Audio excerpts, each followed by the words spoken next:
Hi అండి, నివన్య కిచెన్కి స్వాగతం. ఈరోజు రెసిపీ జిలేబీ అండి. జిలేబీ చాలా బాగుంటుంది. ఇంట్లో ఇలా క్రిప్సీగా చేసుకుంటే బయట నుండి తీసుకురావాల్సిన అవసరం లేదండి. జ్యూసీగా స్వీట్ చాలా బాగా వస్తుంది. ఎలా చేశాను ఏంటనేది వీడియోలో చూపిస్తాను, చేసేయండి. ముందుగా 1.5 కప్పు వరకు నేను ఇక్కడ మైదా తీసుకున్నానండి. తర్వాత మైదానే వాడాలండి, గోధుమ పిండితో చేస్తే రాదు అంత పర్ఫెక్ట్గా. ఖచ్చితంగా మైదా తీసుకోవాలి. కొంచెం సాల్ట్, ఒక 3/4 స్పూను బేకింగ్ పౌడర్ వేసుకున్నానండి నేను ఇక్కడ. మీకు బేకింగ్ పౌడర్ మాకు వద్దు అనుకున్నప్పుడు పిండిని పెరుగు వేసి కలుపుకోండి. బేకింగ్ పౌడర్ వేసి కలుపుకుంటే పిండిని ఒక అరగంట పాటు లేదా గంట పాటు పక్కన పెడితే సరిపోతుంది. కానీ పెరుగు వేసి కలుపుకుంటే పిండిని 4 నుండి 5 గంటల పాటు నానబెట్టాలండి కంపల్సరీగా. నేను ఇక్కడ బేకింగ్ పౌడర్ వేసుకున్నాను కాబట్టి ఒక అరగంట 40 నిమిషాల వరకు పక్కకు పెట్టుకున్నానండి. చూడండి, పిండి కన్సిస్టెన్సీ అండి ఇలా ఉండాలి.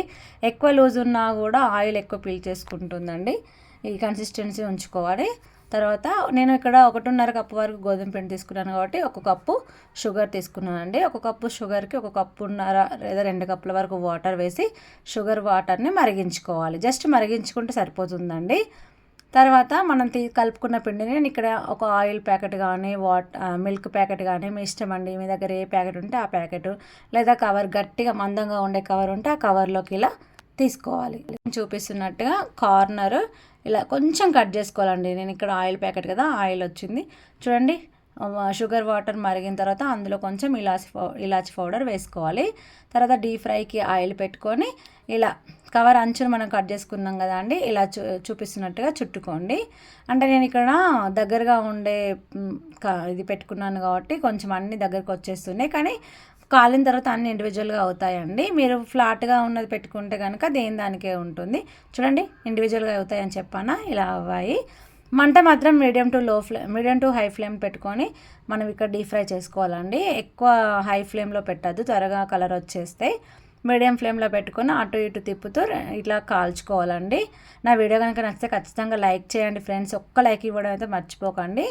చూడండి, తర్వాత షుగర్ వాటర్ మరిగిపోయాయి కదా అండి. ఇక్కడ మనం పాకం ఏం అవసరం లేదు, జస్ట్ మరిగించుకొని దానిలో కొంచెం మీకు ఇష్టం ఉంటే ఫుడ్ కలర్ వేసుకోండి. ఫుడ్ కలర్ అనేది ఆప్షనల్ అండి, వేసుకుంటే వేసుకోండి, లేకపోతే లేదు.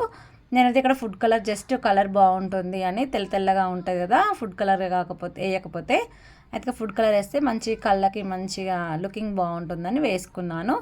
తర్వాత మనం ఫ్రై చేసి పెట్టుకున్న జిలేబీ ఉంది కదా అండి, కొద్దిసేపు ఒక 2 to 3 మినిట్స్ ఉంచేసి తీసుకోవాలి. మనం ఎక్కువసేపు ఉంచొద్దండి, బాగా వేడిగా ఉన్నప్పుడే షుగర్ పాకం అనేది బాగా వేడిగా ఉన్నప్పుడు వేయొద్దండి. ఎందుకంటే అవి బాగా జ్యూసీగా అయిపోతాయి, సాఫ్ట్గా అయిపోతాయి, ఎక్కువ పీల్చుకుంటాయి. కొంచెం చల్లగా అయిన తర్వాత వేస్తేనే మీకు పర్ఫెక్ట్గా వస్తాయండి. జిలేబీ రెడీ అయిపోయిందండి. వీడియో నచ్చితే like, share, subscribe Nivanya kitchen friends.